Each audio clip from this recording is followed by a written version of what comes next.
महाभारत युद्ध दो पक्षों में हुआ था, एक कौरव एक पांडव। कौरव के पक्ष से था कर्ण और पांडव के पक्ष से था इंद्र।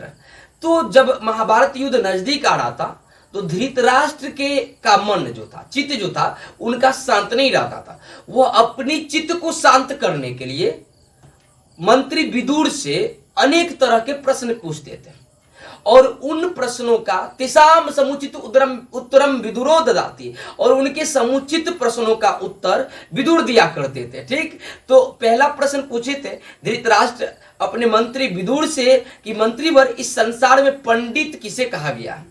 तो उन्होंने कहा था कि यस्य कृत्यम न विघ्नन्ति सितमूषणम भयमरति समृद्धि समृद्धिर्वासो वै पंडित उच्यते। काहे राजन, ये विदुर कहते हैं धृतराष्ट्र से, हे राजन, इस संसार में पंडित उन व्यक्तियों को कहा जाता है जिनके द्वारा किए गए कर्मों को ठंडी, गर्मी, भय, भावुकता, संपन्नता, विपन्नता, ये सब कोई बाधा नहीं डालती है। यानी कि किसी भी व्यक्ति के द्वारा जो किया गया कर्म, उसको ठंडी, गर्मी, भय, भावुकता, ये सब चीज जो है ना, संपन्नता, विपन्नता, जब बाधा नहीं डालेगा ना, वह व्यक्ति कहलाएगा तब क्या? पंडित है। या दूसरा उन्होंने और भी कहा कि तत्वज्ञ सर्वभूतानां योग्य सर्वकर्माणां उपायज्ञो मनुष्याणां नरः पंडितः उच्यते। कि हे राजन, इस संसार में जो व्यक्ति कहता तत्वज्ञ सर्वभूतानां, जो सभी जीवों के रहस्य को जानता है, उपायज्ञ मनुष्यानाम, और मनुष्य के उपाय को जानता है, मनुष्य के जीवन के उपाय को जानता है, तत्वज्ञ सर्वभूतानाम योग्य सर्वकर्मानाम, और सभी कर्मों में योग्य होता है, वही व्यक्ति पंडित कहलाता है। पंडित का विपरीत होता है मूढ़चेता यानी मूर्ख। तो कहा कि ठीक है मंत्रीवर, आपके अनुसार इस संसार में मूर्ख कौन है? तो उन्होंने कहा कि अनाहुतः प्रविशति अपृष्टो बहुभाष्यते अविश्वस्ते विश्वस्ते मूढ़चेता नराधमः।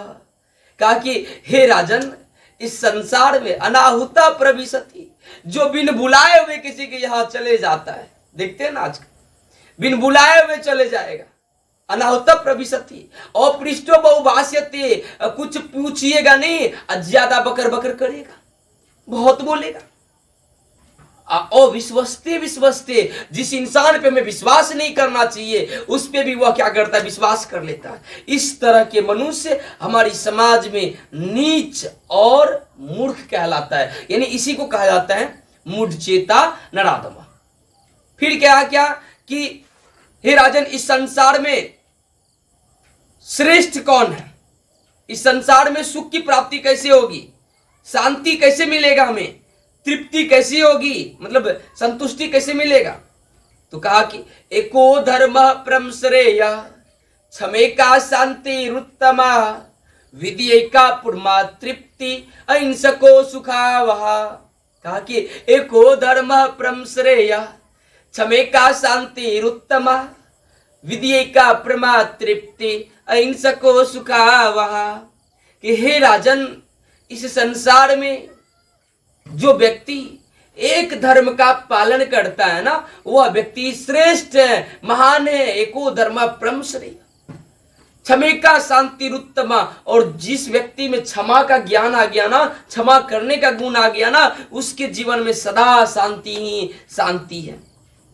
विद्येका प्रमा तृप्ति, जिंदगी में लाख कमा लोगे, अरबपति खरबपति बन जाओगे, फिर भी यदि विद्या आपके पास नहीं है ना, तो आपको कभी संतुष्टि होने वाला नहीं है। विद्या ही एकमात्र ऐसा धन है ना जो मनुष्यों को संतुष्टि पैदा करता है, सेटिस्फाइड कर देता है। और अहिंसको सुखावा, यदि सुख चाहिए ना तो अहिंसा के पथ पे चलो। महात्मा गांधी भी अहिंसा और सत्याग्रह को अपना सबसे बड़ा हथियार बनाया था, तब उन्होंने भारतीय स्वतंत्रता संग्राम में भाग लिया था और तब ही उन्होंने अंग्रेजों के विरुद्ध अपना आंदोलन को संपन्न किया।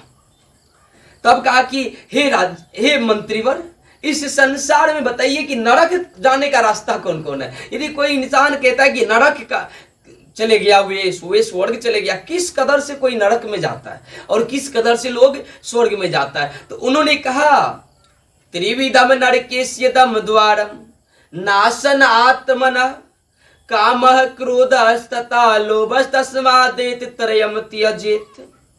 कहा क्या कि त्रिविधम नरकेस्य दम द्वारम, त्रिविधम नरकेस्य दम द्वारम कामः क्रोधस्तथा लोभस्तस्मादेत त्रयम् त्यजेत।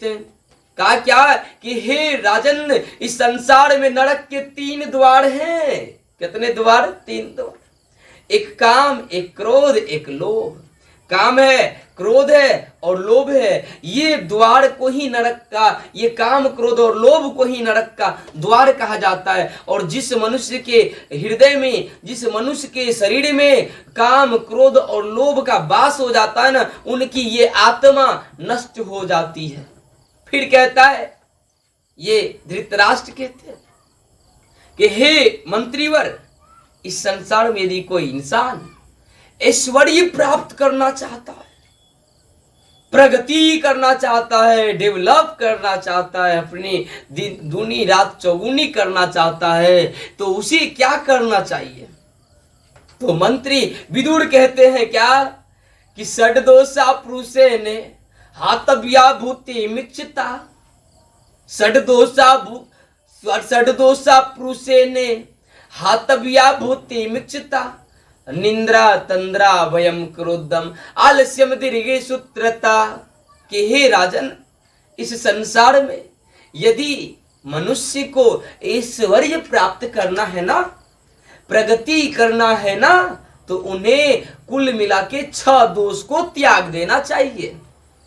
पहला निंद्रा, तंद्रा, भय, क्रोध, दीर्घ सूत्रता, आलस्य। यानी निंद्रा, तंद्रा, भय, क्रोध, आलस्य और दीर्घ सूत्रता, ये 6 दोष जो है ना, मनुष्यों को ऐश्वर्य प्राप्त यानी प्रगति करने के लिए कदापि नहीं देता है। अब निंद्रा क्या? निंदा ना, समय पे पढ़ने के टाइम में निंदा आ गया मतलब डिस्टर्ब हो जाएगी, उनका प्रगति नहीं करेगा, अगले दिन क्लास में लड़का कमजोर पड़ जाएगा। निंद्रा। तंद्रा मतलब अंटाने की आदत, अंटाने की आदत मतलब कि आज का काम कल पे छोड़ देना। निंद्रा तंद्रा। भय मतलब तो डर, सर जी बहुत मारेंगे, मत जाना है मेरे को पढ़ने। निंद्रा तंद्रा भय। एक क्रोध होता है, गुस्सा, टीके पे गुस्सा रहता है, हाँ लड़की लोग को नाके पे गुस्सा। हाँ, निंद्रा तंद्रा भय। एगो क्रोध, क्रोध तो समझिए गुस्सा, टीके पे गुस्सा। मम्मी बोल रही तू पढ़ने बढ़िया से रे, नहीं पढ़ेंगे, क्या करेगी? हाँ नहीं पढ़ेंगे, बताइए। युवा क्रोध, क्रोध, निंद्रा तंद्रा भय क्रोध। हाँ, आलस्य होता है, ऊंघना, ऊंघना पूरा ऊंघना। निंद्रा तंद्रा भय क्रोध आलस्य। एक होता दीर्घ सूत्रता। दीर्घ सूत्रता की मतलब कोई चिंता ही नहीं है कि मेरा कल एग्जाम आने वाला है, आज जो करना है ना उसे आज न करके कल पे टाल देता, कल पे टालना दीर्घ सूत्रता कहलाता है। मतलब तब केड़ा क्या कि हे मंत्रीवर, इस संसार में धर्म की रक्षा क्या चीज से होती है, विद्या की रक्षा क्या चीज से होती है, रूप की रक्षा क्या चीज से होती है, हमारी खानदान, हमारी परिवार, हमारी वंश की रक्षा क्या चीज से होती है।